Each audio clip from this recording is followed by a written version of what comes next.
All right, so if you bought these Havoc HST running boards from Real Truck and you're having a hard time with your 4.5 or 5th gen HD truck, I'm going to show you how you're actually supposed to mount them because the instructions suck.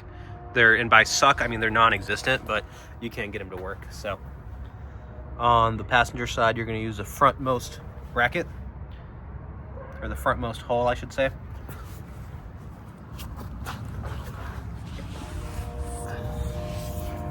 On the back one, the mount faces towards the back. On this one, the mount faces towards the back. And on the front one, it faces towards the back. In the instructions, it says that they all face the same direction. They're all identical. That's not true. Some of them face towards the back and some of them face towards the front. So on the passenger side, they all end up facing rearwards, and you use the first hole towards the front of the truck. On the driver's side of the truck, you use the front hole on the furthest back bracket.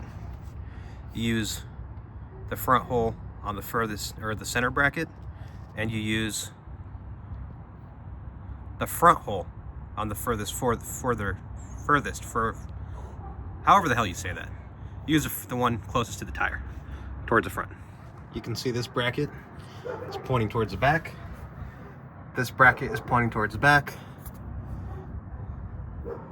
And again, this bracket is pointing towards the front. So hopefully that clears it up for you, unlike those instructions that suck.